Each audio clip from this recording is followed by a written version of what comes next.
Crise au Burkina Faso que l'on ne manque pas de suivre sur France 24.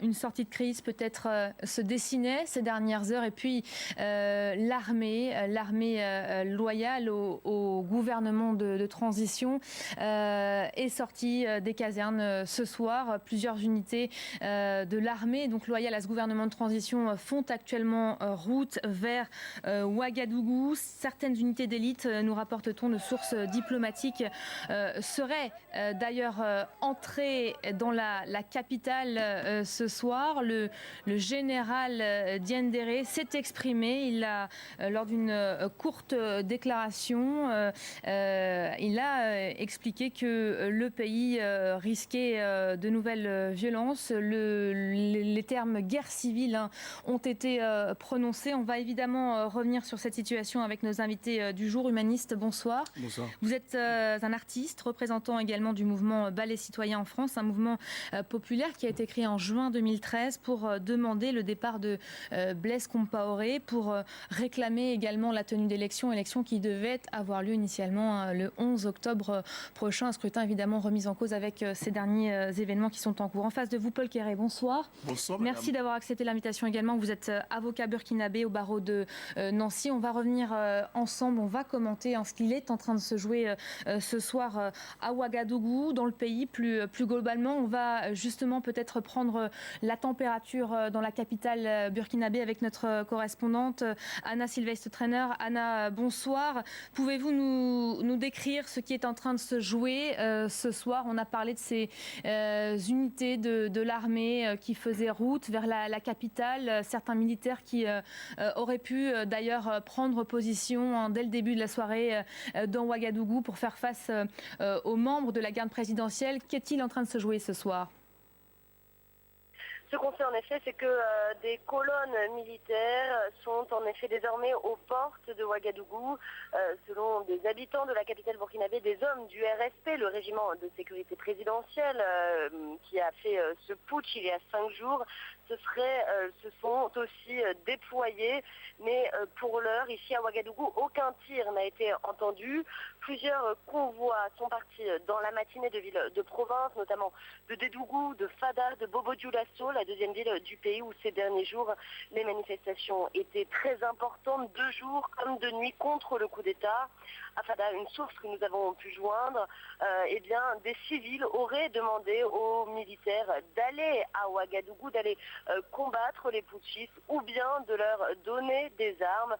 Ouagadougou, à l'heure où on se parle, est une ville déserte, complètement morte.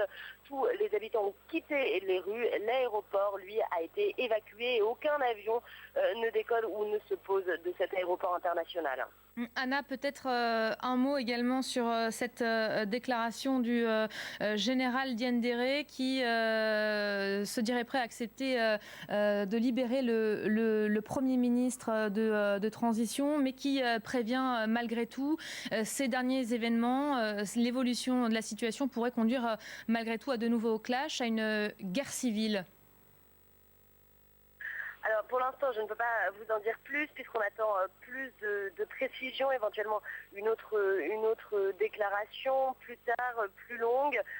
Ce qu'on sait, c'est que a priori, il y a quand même des tentatives en ce moment aussi de discussion, de consultation, mais il faut savoir que le général Gilbert Diendéré est à la tête d'un régiment qui doit aussi composer avec ses hommes. Ce qui est sûr, en tout cas, c'est que ici à Ouagadougou, l'inquiétude est palpable et en fait elle est palpable depuis même hier soir lorsque les médiateurs internationaux qui étaient là depuis 48 heures ont annoncé qu'ils n'avaient que des propositions à mettre sur la table, aucun accord signé par toutes les parties. Merci beaucoup Anna, en direct donc de Ouagadougou. Humaniste, bonsoir. Comment vivez-vous les événements en cours à Ouagadougou? Mais avant tout, avec gravité. La première chose qui me vient à l'esprit, c'est d'abord de rendre hommage à toutes les victimes de ces exactions et de ces criminels, en fait, du respect. Voilà les premières pensées qui me viennent aujourd'hui. Et aujourd'hui, on est dans une situation où le Burkina Faso vit des heures très importantes pour son histoire.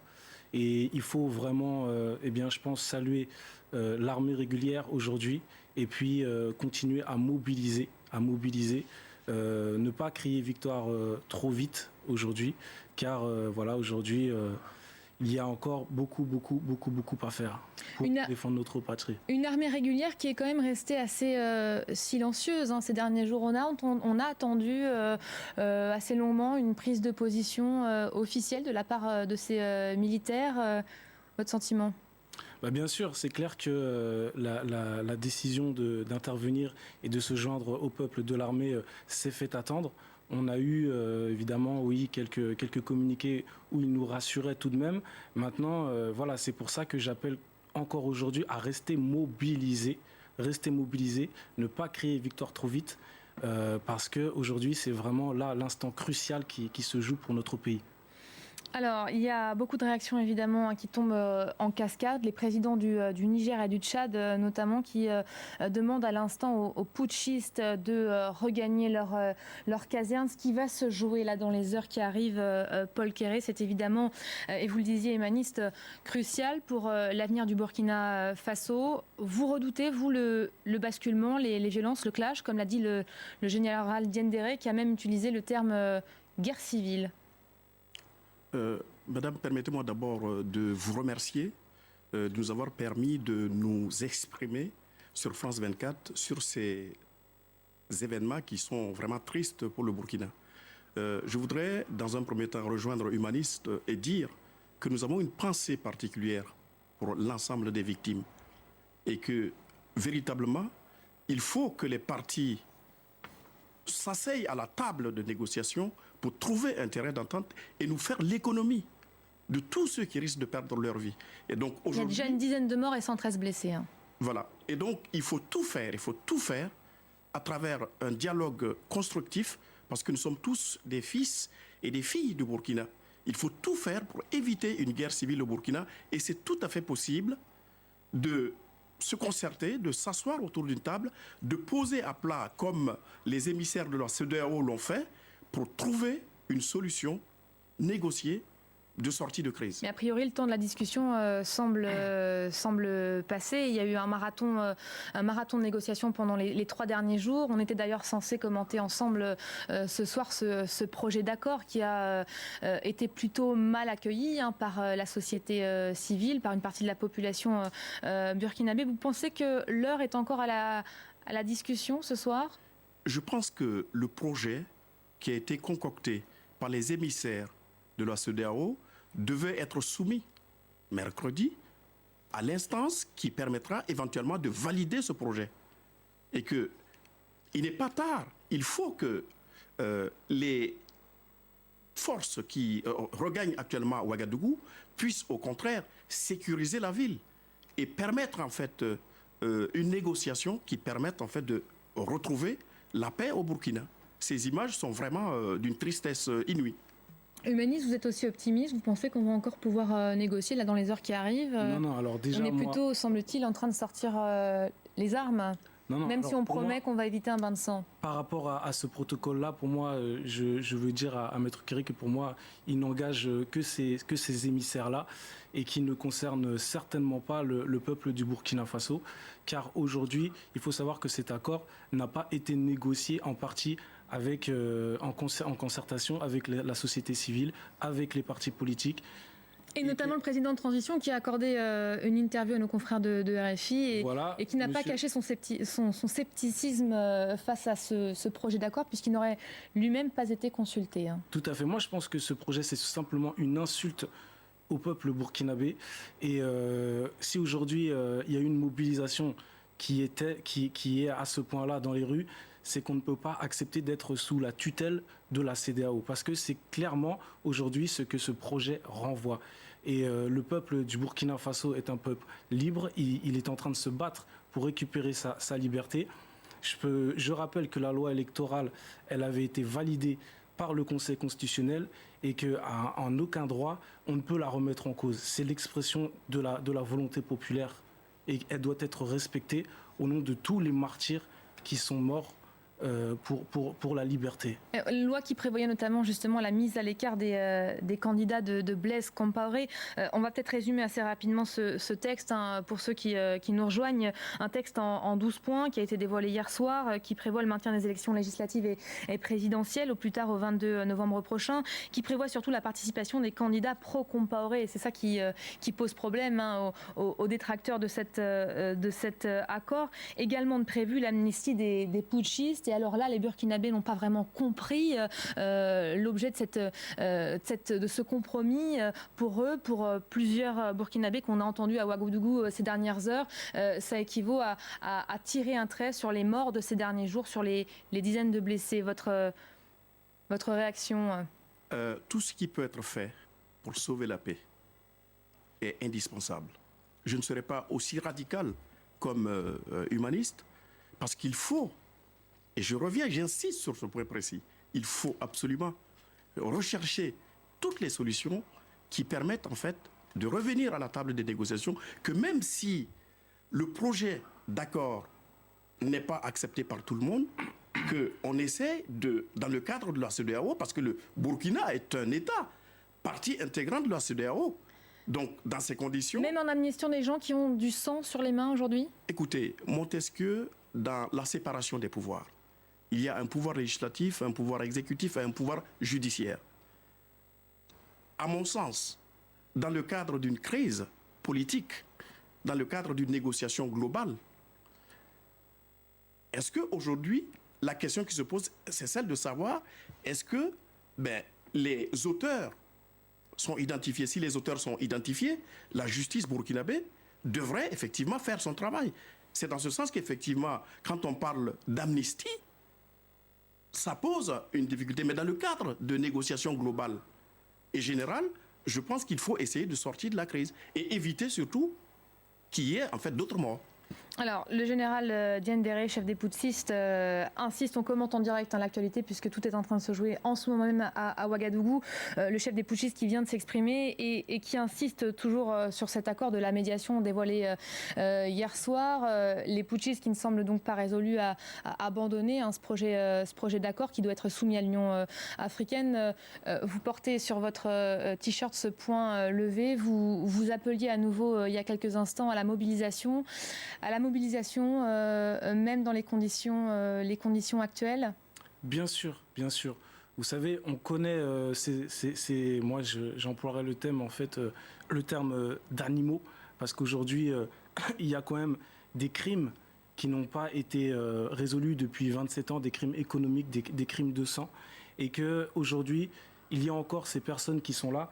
Et aujourd'hui, quand j'entends parler encore d'un accord qui puisse parler d'amnistie, d'une loi qui permettrait le pardon, alors que nous n'avons même pas encore enterré nos morts. Mais est-ce que vous appelez les Burkinabés à manifester aujourd'hui, à descendre dans la rue? Aujourd'hui, nous appelons les Burkinabés à continuer à se mobiliser.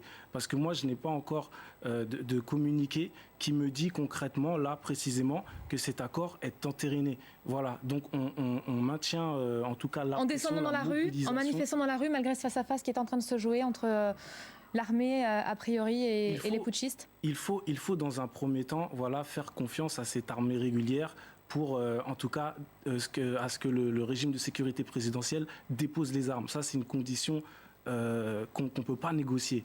On ne peut pas négocier ça. Maintenant, il faut rester vigilant. Nous avons le rôle de sentinelle. Nous portons ce t-shirt-là, Bas les citoyens, parce qu'à la base, on est là pour balayer justement tous ceux qui ne veulent pas les intérêts du peuple. Donc, on gardera cette posture, à savoir des sentinelles, des gens qui font en sorte que l'intérêt général soit respecté. Et ça, coûte que coûte. Vous qui parlez de mobilisation, on sait que c'est très difficile pour les Burkinabés qui veulent se mobiliser en ce moment, puisque les liaisons téléphoniques, le réseau Internet notamment, ont été coupées. Est-ce que vous pensez que demain, si du sang venait à nouveau à couler, si la situation venait à dégénérer après ce face-à-face qui s'annonce de l'armée et du RSP, est-ce que vous pensez que les candidats de Blaise Compaoré pourront se présenter sereinement à une élection demain? D'ailleurs, madame, si la situation politique ne revient pas à la normale, il paraît incongru de s'attendre à des élections normales. À partir du moment où les militaires sont dans la rue, à partir du moment où des militaires se battent entre eux, alors qu'ils sont du même pays, on ne peut pas envisager des élections sereines. Et je voudrais qu'on revienne vraiment sur le projet là, de la CEDEAO. Ce projet permettait de sortir par le haut de cette crise-là. Parce qu'effectivement, il peut y avoir des points qui ne sont pas du tout en fait validés par une partie ou par l'autre partie, mais dans un accord, ou du moins dans un protocole d'accord. Il y avait beaucoup de points qui posaient problème pour le camp adverse. Hein. Voilà, donc dans un protocole d'accord ou dans une négociation transactionnelle, il faut bien sûr faire des concessions réciproques. Et ces concessions, je pense qu'on peut les faire. Le mot de la fin. Vous croyez encore au dialogue ce soir? Moi, je crois au dialogue. Et je crois que c'est la seule solution pour sortir de cette crise. Paul Kéré, merci d'avoir été notre invité humaniste. Je vous remercie. Également, merci à tous les deux. Rapidement, le mot de la fin. Un mot, voilà. Juste bien pour dire que on ne peut pas cautionner aujourd'hui un organisme qui s'appelle le CND et puis qui s'attaque aussi violemment à des civils. Quand récemment, là, une requête a été lancée sur un de mes camarades, un activiste, un pacifiste, aujourd'hui, on ne peut pas, c'est une aberration aujourd'hui de vouloir passer ces gens-là pour des démocrates alors qu'ils ne font que imposer la terreur et des exactions qui mènent la psychose dans toute la population. Donc aujourd'hui, nous resterons mobilisés jusqu'à la victoire du peuple. Merci beaucoup, humaniste Paul Kéré. Merci également d'avoir participé donc à ce premier face à